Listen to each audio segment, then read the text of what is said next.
Financial task force FATF ने 2019 में जम्मू कश्मीर के पुलवामा में हुए आतंकी हमले, जिसमें भारत के 40 वीर जवानों की शहादत हुई थी, को लेकर बड़ा खुलासा किया है।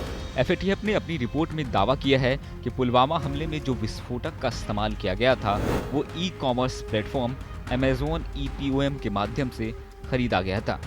दरअसल एफएटीएफ की जुलाई 2025 की रिपोर्ट में चेतावनी दी गई है कि आतंकवादी संगठन अब आधुनिक डिजिटल साधनों जैसे e commerce, online payment, VPN और P2P ट्रांजैक्शंस का इस्तेमाल करने लगे हैं। विशेष रूप से फरवरी 2019 के पुलवामा अटैक की जांच में सामने आया कि IED यानी कि इम्प्रोवाइज्ड एक्सप्लोजिव डिवाइस, जिसमें इस्तेमाल अल्मोनियम पाउडर को e commerce site Amazon EPOM के माध्यम से खरीदा गया था।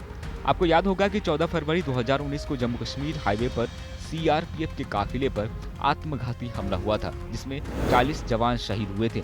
एफएटीएफ के अनुसार जैसे मोहम्मद ने इसमें RDX के साथ अल्मोनियम पाउडर मिलाया था, वहीं इसी रिपोर्ट में 2022 के गोरखनाथ मंदिर हमले की भी चर्चा की गई है, जहां हमलावरों ने पेपाल और VPN के जरिए फंड ट्रांसफर करके आतंकवादी गतिविधियों को अंजाम दिया था।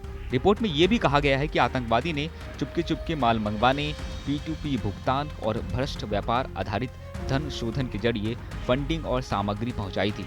रिपोर्ट में एफएटीएफ ने सदस्य देशों को चेताया है कि अगली पीढ़ी के आतंक वित्तीय रणनीतियों को नियंत्रित करने के लिए ई कॉमर्स और डिजिटल फिनटेक का इस्तेमाल करने लगे हैं, इसलिए जरूरी है कि इस पर नियंत्रण बढ़ाया जाए। वहीं इस रिपोर्ट में एफएटीएफ ने परोक्ष रूप से पाकिस्तान जैसे देशों को लेकर भी चेतावनी जारी की है। एफएटीएफ ने अपनी रिपोर्ट में स्टेट स्पॉन्सर्ड आतंकवाद और पाखंड व्यापार आधारित साजिशों का भी उल्लेख किया है। वहीं दूसरी तरफ भारतीय एजेंसियों ने इस रिपोर्ट को सिरे से समर्थन दिया है। विशेष रूप से अमेजोन के माध्यम से पुलवामा हमले में इस्तेमाल सामग्री खरीदी जाने के तथ्यों पर भारत ने जोर देकर पाकिस्तान की मुखालफत की है। इसके साथ ही भारत ने एफएटीएफ से आग्रह किया है कि पाकिस्तान को दोबारा ग्रे लिस्ट में डाल दिया जाए, क्योंकि वो जैसे मोहम्मद जैसे आतंकी संगठनों को समर्थन देता रहा है।